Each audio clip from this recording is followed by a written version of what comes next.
श्रीविष्णुअष्टोत्तरशतनामस्तोत्रम् अष्टोत्तरशतं नाम्नां विष्णोरतुलतेजसः यस्य श्रवणमात्रेण नरो नारायणो भवेत्। विष्णुर्जिष्णुर्वषट्कारो देवदेवो वृषाकपिः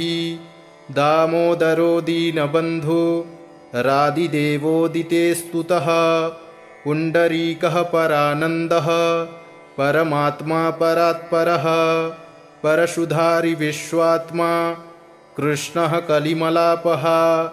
कौस्तुभोद्भासितो रस्को नरो नारायणो हरिः। हरो हरप्रियः स्वामी वैकुण्ठो विश्वतोमुखः ऋषिकेशो प्रमेयात्मा वराहो धरणीधरः वामनो वेदवक्ता च वासुदेवः सनातनः। रामो विरामो विरजो रावणारी रमापतिः वैकुण्ठवासी वसुमान् धनदो धरणीधरः। धर्मेशो धरणीनाथो ध्येयो धर्मभृतांवरः सहस्रशीर्षा पुरुषः सहस्राक्षः सहस्रपात् सर्वगः सर्ववित् सर्वः शरण्यः साधुवल्लभः कौसल्यानन्दनः श्रीमान् राक्षसः कुलनाशकः जगत्कर्ता जगद्धर्ता जगज्जेता जनार्तिः जानकीवल्लभो देवो जयरूपो जलेश्वरः क्षीराब्धिवासी क्षीराब्धि तनया वल्लभस्तथा शेषशायी पन्नगारी वाहनो विष्टरस्रवः माधवो मथुरानाथो मुकुन्दो मोहनाशनः दैत्यारिः पुण्डरीकाक्षो ह्यच्युतो मधुसूदनः सोमसूर्याग्निनयनो नृसिंहो भक्तवत्सलः नित्यो निरामयः शुद्धो वरदेवो जगत्प्रभुः हयग्रीवो जितरिपु रूपेन्द्रो रुक्मिणीपतिः सर्वदेवमयः श्रीशः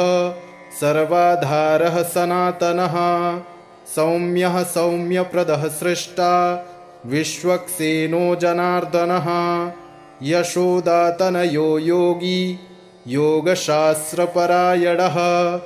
रुद्रात्मको रुद्रमूर्तिः राघवो मधुसूदनः इति ते कथितं दिव्यं नाम्नामष्टोत्तरं शतं सर्वपापहरं पुण्यं दिव्यो रतुलतेजसः दुःखदारिद्र्यदौर्भाग्य नाशनं सुखवर्धनं सर्वसम्पत्करं सौम्यं महापातकनाशनं प्रातरुत्थाय विप्रेन्द्र पठेदेकाग्रमानसः तस्य नश्यन्ति विपदां राशयः सिद्धिमाप्नुयात्। अष्टोत्तरशतं नाम्नां विष्णोरतुलतेजसः यस्य श्रवणमात्रेण नरो नारायणो भवेत्। विष्णुर्जिष्णुर्वषट्कारो देवदेवो वृषाकपिः दामोदरो दीनबन्धु रादिदेवोदिते स्तुतः। पुण्डरीकः परानन्दः परमात्मा परात्परः परशुधारि विश्वात्मा कृष्णः कलिमलापः कौस्तुभोद्भासितो रस्को नरो नारायणो हरिः। हरो हरप्रियः स्वामी वैकुण्ठो विश्वतोमुखः ऋषिकेशो प्रमेयात्मा वराहो धरणीधरः वामनो वेदवक्ता च वासुदेवः सनातनः। रामो विरामो विरजो रावणारी रमापतिः वैकुण्ठवासी वसुमान् धनदो धरणीधरः धर्मेशो धरणीनाथो ध्येयो धर्मभृतांवरः सहस्रशीर्षा पुरुषः सहस्राक्षः सहस्रपात् सर्वगः सर्ववित् सर्वः शरण्यः साधुवल्लभः कौसल्यानन्दनः श्रीमान् राक्षसः कुलनाशकः जगत्कर्ता जगद्धर्ता जगज्जेता जनार्तिः जानकीवल्लभो देवो जयरूपो जलेश्वरः क्षीराब्धिवासी क्षीराब्धि तनया वल्लभस्तथा शेषशायी पन्नगारी वाहनो विष्टरस्रवः माधवो मथुरानाथो मुकुन्दो मोहनाशनः दैत्यारिः पुण्डरीकाक्षो ह्यच्युतो मधुसूदनः सोमसूर्याग्निनयनो नृसिंहो भक्तवत्सलः नित्यो निरामयः शुद्धो वरदेवो जगत्प्रभुः हयग्रीवो जितरिपु रूपेन्द्रो रुक्मिणीपतिः सर्वदेवमयः श्रीशः सर्वाधारः सनातनः सौम्यः सौम्यप्रदः सृष्टा विश्वक्सेनो जनार्दनः यशोदातनयो योगी योगशास्त्रपरायणः रुद्रात्मको रुद्रमूर्तिः राघवो मधुसूदनः इति ते कथितं दिव्यं नाम्नामष्टोत्तरं शतं सर्वपापहरं पुण्यं दिव्यो रतुलतेजसः दुःखदारिद्र्यदौर्भाग्य नाशनं सुखवर्धनं सर्वसम्पत्करं सौम्यं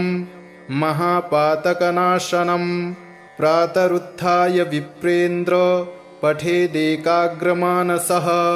तस्य नश्यन्ति विपदां राशयः सिद्धिमाप्नुयात्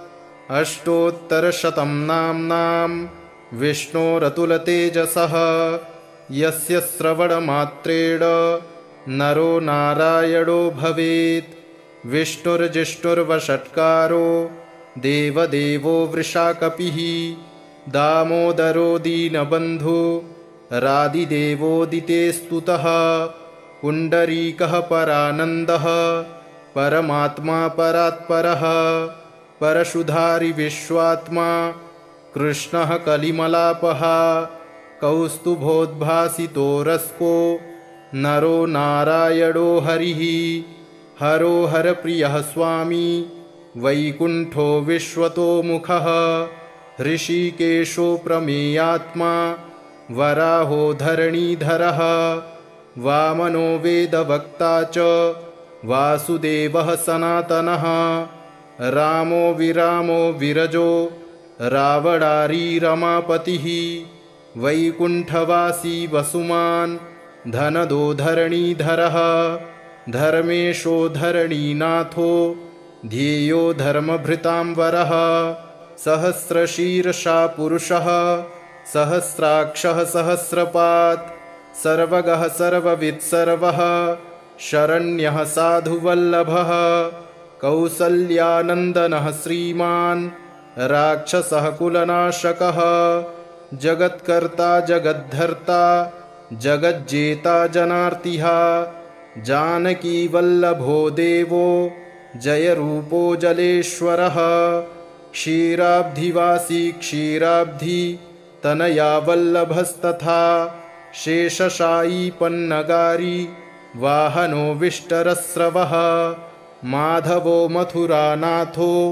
मुकुन्दो मोहनाशनः दैत्यारिः पुण्डरीकाक्षो ह्यच्युतो मधुसूदनः सोमसूर्याग्निनयनो नृसिंहो भक्तवत्सलः नित्यो निरामयः शुद्धो वरदेवो जगत्प्रभुः हयग्रीवो जितरिपु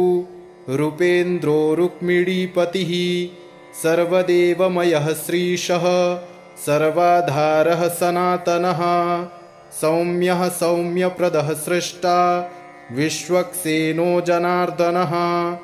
यशोदातनयो योगी योगशास्त्रपरायणः रुद्रात्मको रुद्रमूर्तिः राघवो मधुसूदनः इति ते कथितं दिव्यं नाम्नामष्टोत्तरं शतं सर्वपापहरं पुण्यं दिव्यो रतुलतेजसः दुःखदारिद्र्यदौर्भाग्य नाशनं सुखवर्धनं सर्वसम्पत्करं सौम्यं महापातकनाशनं प्रातरुत्थाय विप्रेन्द्र पठेदेकाग्रमानसः तस्य नश्यन्ति विपदां राशयः सिद्धिमाप्नुयात्। अष्टोत्तरशतं नाम्नां विष्णोरतुलतेजसः यस्य श्रवणमात्रेण नरो नारायणो भवेत्। विष्णुर्जिष्णुर्वषट्कारो देवदेवो वृषाकपिः दामोदरो दीनबन्धु रादिदेवोदिते स्तुतः। पुण्डरीकः परानन्दः परमात्मा परात्परः परशुधारि विश्वात्मा कृष्णः कलिमलापः कौस्तुभोद्भासितो रस्को नरो नारायणो हरिः। हरो हरप्रियः स्वामी वैकुण्ठो विश्वतोमुखः ऋषिकेशो प्रमेयात्मा वराहो धरणीधरः वामनो वेदवक्ता च वासुदेवः सनातनः रामो विरामो विरजो रावणारी रमापतिः वैकुण्ठवासी वसुमान्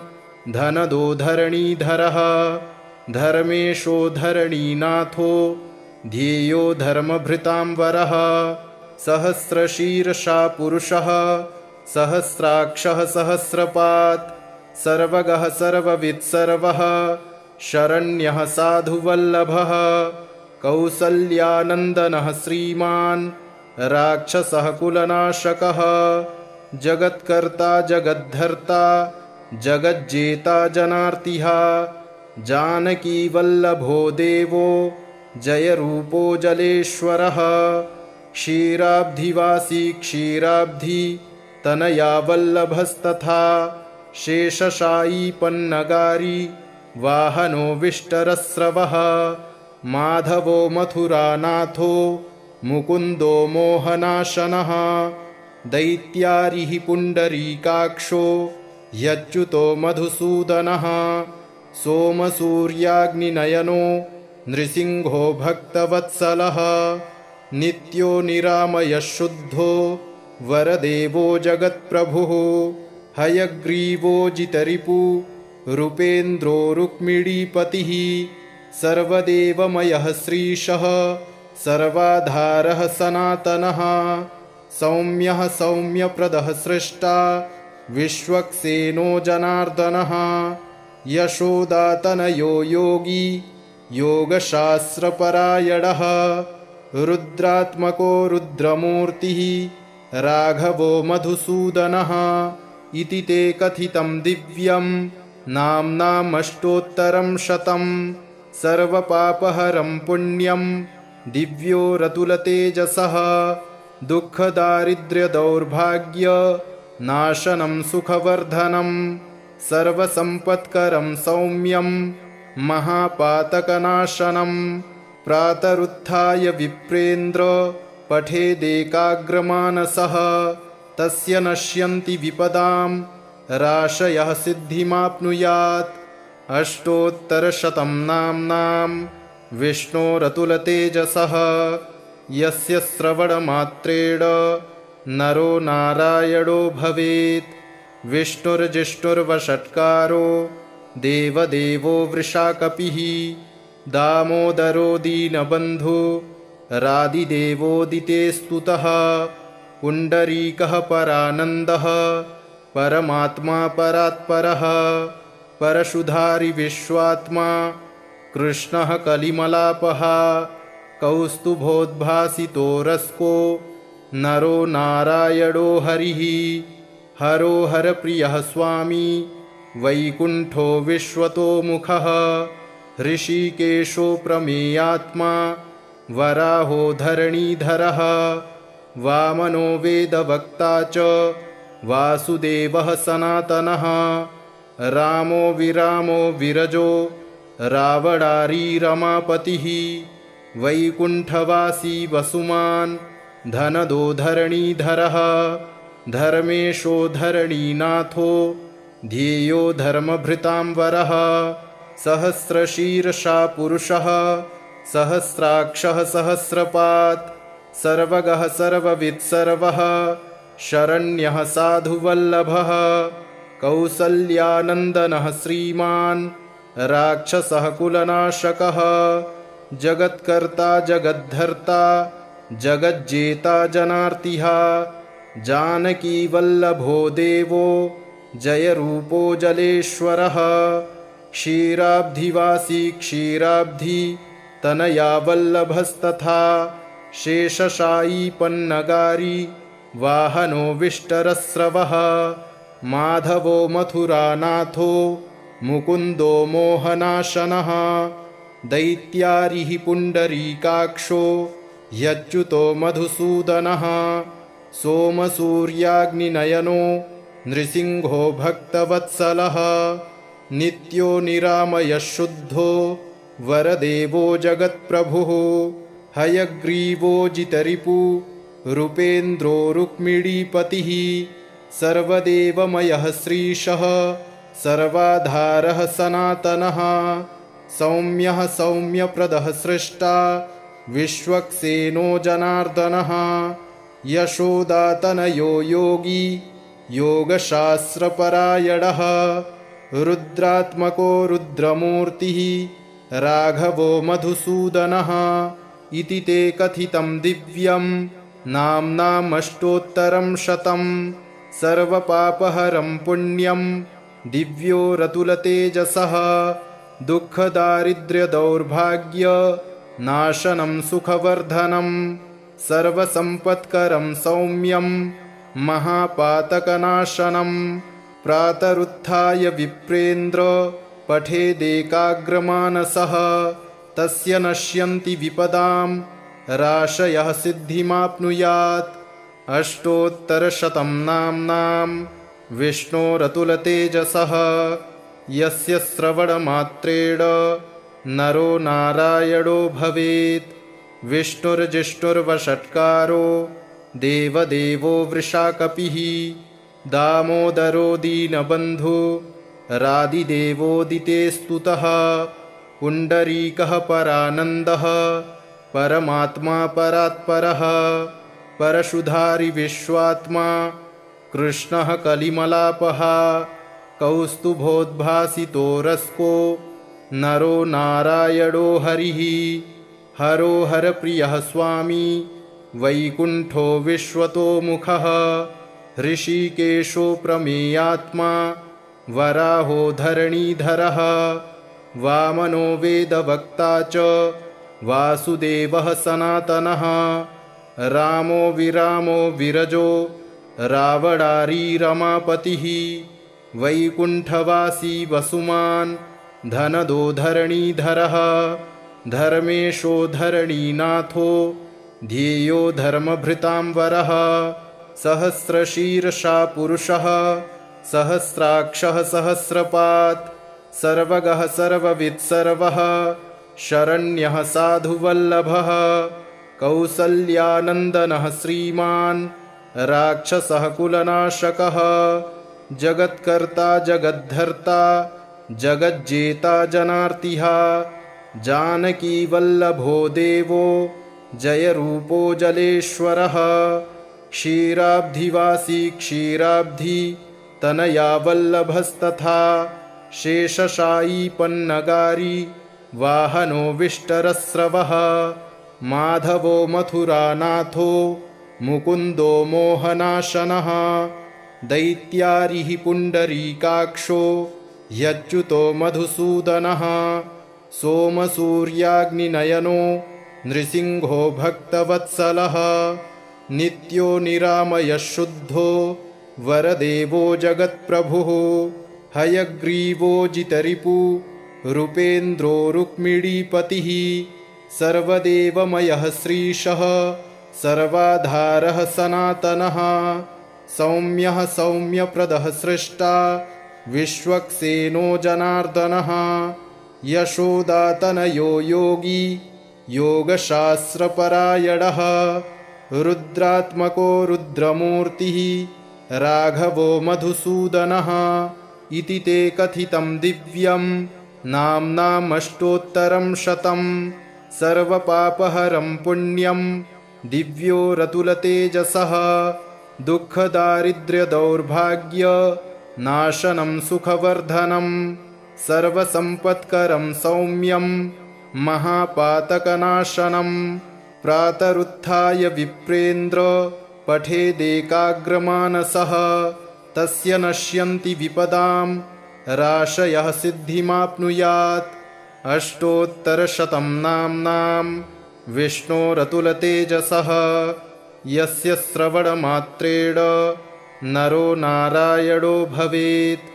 विष्णुर्जिष्णुर्वषट्कारो देवदेवो वृषाकपिः दामोदरो दीनबन्धु रादिदेवोदिते स्तुतः। पुण्डरीकः परानन्दः परमात्मा परात्परः परशुधारि विश्वात्मा कृष्णः कलिमलापः कौस्तुभोद्भासितो रस्को नरो नारायणो हरिः। हरो हरप्रियः स्वामी वैकुण्ठो विश्वतोमुखः ऋषिकेशो प्रमेयात्मा वराहो धरणीधरः वामनो वेदवक्ता च वासुदेवः सनातनः रामो विरामो विरजो रावणारी रमापतिः वैकुण्ठवासी वसुमान् धनदो धरणीधरः धर्मेशो धरणीनाथो ध्येयो धर्मभृतांवरः सहस्रशीर्षा पुरुषः सहस्राक्षः सहस्रपात् सर्वगः सर्ववित् सर्वः शरण्यः साधुवल्लभः कौसल्यानन्दनः श्रीमान्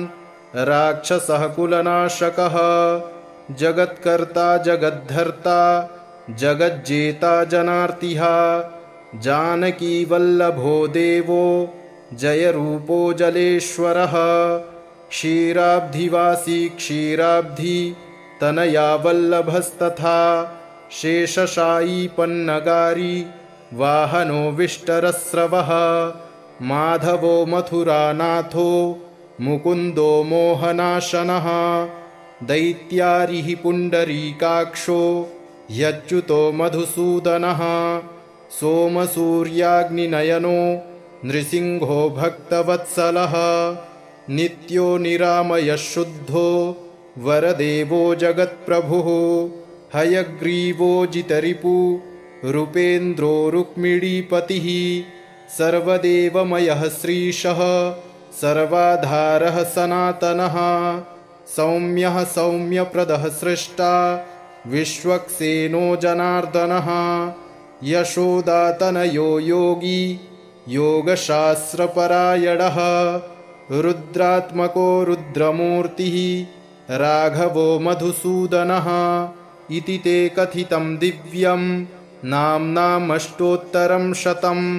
सर्वपापहरं पुण्यं दिव्यो रतुलतेजसः दुःखदारिद्र्यदौर्भाग्यनाशनं सुखवर्धनं सर्वसम्पत्करं सौम्यं महापातकनाशनं प्रातरुत्थाय विप्रेन्द्र पठेदेकाग्रमानसः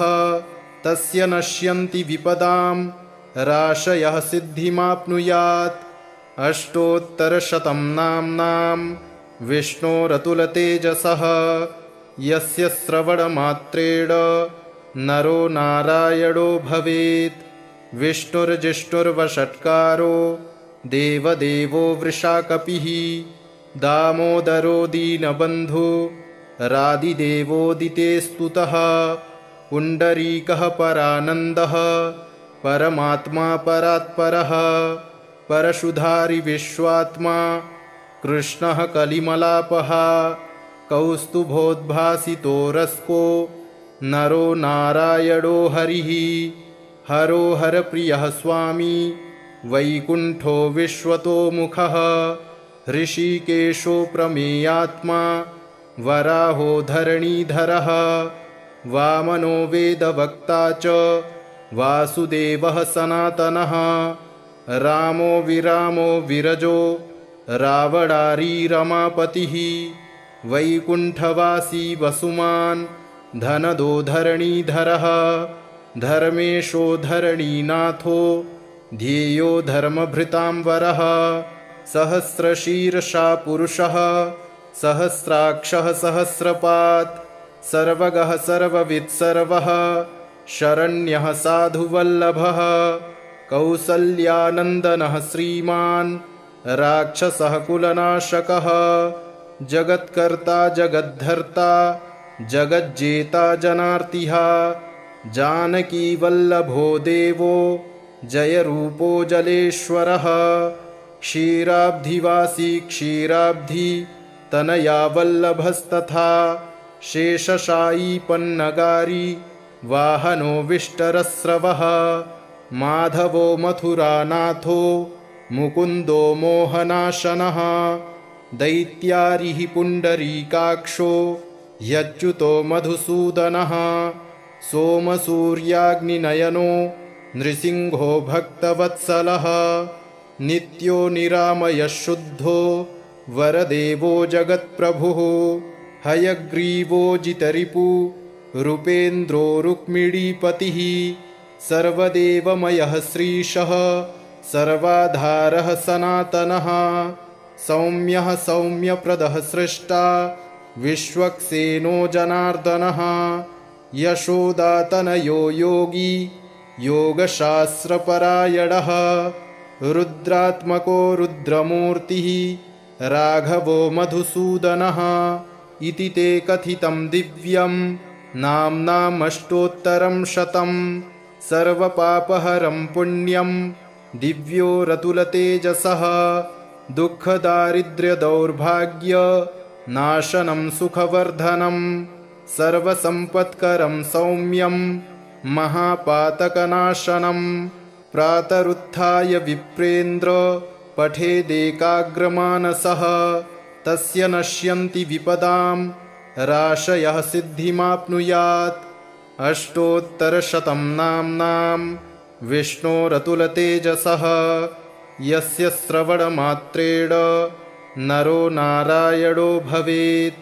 विष्णुर्जिष्णुर्वषट्कारो देवदेवो वृषाकपिः दामोदरो दीनबन्धु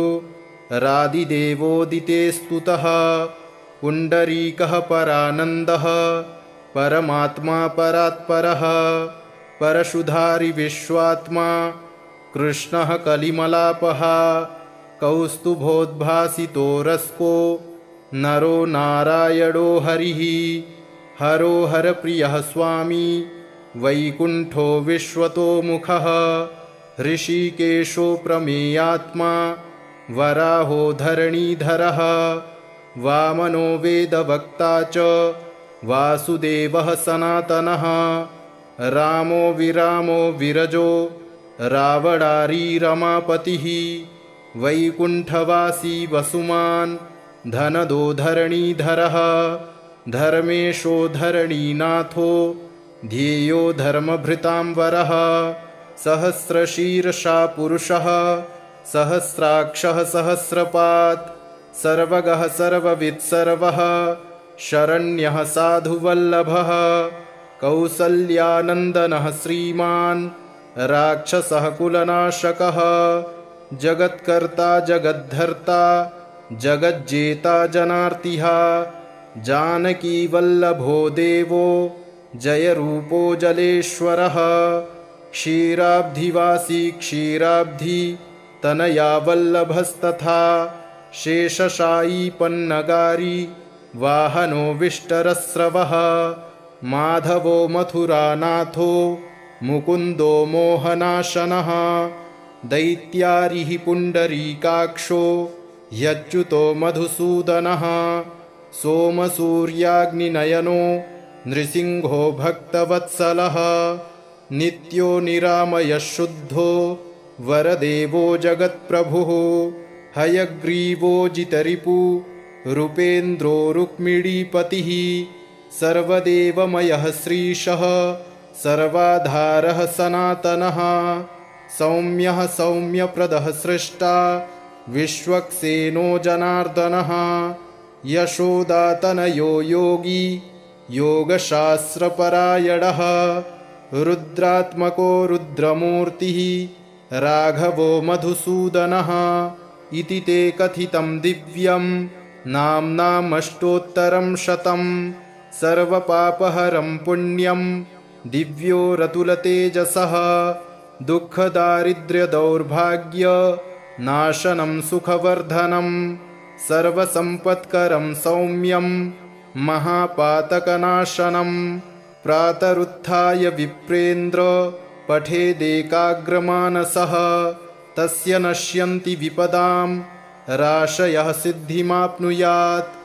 अष्टोत्तरशतं नाम्नां विष्णोरतुलतेजसः यस्य श्रवणमात्रेण नरो नारायणो भवेत् विष्णुर्जिष्णुर्वषट्कारो देवदेवो वृषाकपिः दामोदरो दीनबन्धु रादिदेवोदिते स्तुतः पुण्डरीकः परानन्दः परमात्मा परात्परः परशुधारि विश्वात्मा कृष्णः कलिमलापः कौस्तुभोद्भासितो रस्को नरो नारायणो हरिः हरो हरप्रियः स्वामी वैकुण्ठो विश्वतोमुखः ऋषिकेशो प्रमेयात्मा वराहो धरणीधरः वामनो वेदवक्ता च वासुदेवः सनातनः रामो विरामो विरजो रावणारी रमापतिः वैकुण्ठवासी वसुमान् धनदो धरणीधरः धर्मेशो धरणीनाथो ध्येयो धर्मभृतांवरः सहस्रशीर्षा पुरुषः सहस्राक्षः सहस्रपात् सर्वगः सर्ववित् सर्वः शरण्यः साधुवल्लभः कौसल्यानन्दनः श्रीमान् राक्षसः कुलनाशकः जगत्कर्ता जगद्धर्ता जगज्जेता जनार्तिः जानकीवल्लभो देवो जयरूपो जलेश्वरः क्षीराब्धिवासी क्षीराब्धि तनया वल्लभस्तथा शेषशायी पन्नगारी वाहनो विष्टरस्रवः माधवो मथुरानाथो मुकुन्दो मोहनाशनः दैत्यारिः पुण्डरीकाक्षो ह्यच्युतो मधुसूदनः सोमसूर्याग्निनयनो नृसिंहो भक्तवत्सलः नित्यो निरामयः शुद्धो वरदेवो जगत्प्रभुः हयग्रीवो जितरिपु रूपेन्द्रो रुक्मिणीपतिः सर्वदेवमयः श्रीशः सर्वाधारः सनातनः सौम्यः सौम्यप्रदः सृष्टा विश्वक्सेनो जनार्दनः यशोदातनयो योगी योगशास्त्रपरायणः रुद्रात्मको रुद्रमूर्तिः राघवो मधुसूदनः इति ते कथितं दिव्यं नाम्नामष्टोत्तरं शतं सर्वपापहरं पुण्यं दिव्यो रतुलतेजसः दुःखदारिद्र्यदौर्भाग्य नाशनं सुखवर्धनं सर्वसम्पत्करं सौम्यं महापातकनाशनं प्रातरुत्थाय विप्रेन्द्र पठेदेकाग्रमानसः तस्य नश्यन्ति विपदां राशयः सिद्धिमाप्नुयात् अष्टोत्तरशतं नाम्नां विष्णोरतुलतेजसः यस्य श्रवणमात्रेण नरो नारायणो भवेत् विष्णुर्जिष्णुर्वषट्कारो देवदेवो वृषाकपिः दामोदरो दीनबन्धु रादिदेवोदिते स्तुतः पुण्डरीकः परानन्दः परमात्मा परात्परः परशुधारि विश्वात्मा कृष्णः कलिमलापः कौस्तुभोद्भासितो रस्को नरो नारायणो हरिः हरो हरप्रियः स्वामी वैकुण्ठो विश्वतोमुखः ऋषिकेशो प्रमेयात्मा वराहो धरणीधरः वामनो वेदवक्ता च वासुदेवः सनातनः रामो विरामो विरजो रावणारी रमापतिः वैकुण्ठवासी वसुमान् धनदो धरणीधरः धर्मेशो धरणीनाथो ध्येयो धर्मभृतांवरः सहस्रशीर्षा पुरुषः सहस्राक्षः सहस्रपात् सर्वगः सर्ववित् सर्वः शरण्यः साधुवल्लभः कौसल्यानन्दनः श्रीमान् राक्षसः कुलनाशकः जगत्कर्ता जगद्धर्ता जगज्जेता जनार्तिः जानकीवल्लभो देवो जयरूपो जलेश्वरः क्षीराब्धिवासी क्षीराब्धि तनया वल्लभस्तथा शेषशायी पन्नगारी वाहनो विष्टरस्रवः माधवो मथुरानाथो मुकुन्दो मोहनाशनः दैत्यारिः पुण्डरीकाक्षो ह्यच्युतो मधुसूदनः सोमसूर्याग्निनयनो नृसिंहो भक्तवत्सलः नित्यो निरामयः शुद्धो वरदेवो जगत्प्रभुः हयग्रीवो जितरिपु रूपेन्द्रो रुक्मिणीपतिः सर्वदेवमयः श्रीशः सर्वाधारः सनातनः सौम्यः सौम्यप्रदः सृष्टा विश्वक्सेनो जनार्दनः यशोदातनयो योगी योगशास्त्रपरायणः रुद्रात्मको रुद्रमूर्तिः राघवो मधुसूदनः इति ते कथितं दिव्यं नाम्नामष्टोत्तरं शतं सर्वपापहरं पुण्यं दिव्यो रतुलतेजसः दुःखदारिद्र्यदौर्भाग्य नाशनं सुखवर्धनं सर्वसम्पत्करं सौम्यं महापातकनाशनं प्रातरुत्थाय विप्रेन्द्र पठेदेकाग्रमानसः तस्य नश्यन्ति विपदां राशयः सिद्धिमाप्नुयात् इति श्रीविष्णोः अष्टोत्तरशतनामस्तोत्रम् सम्पूर्णम्।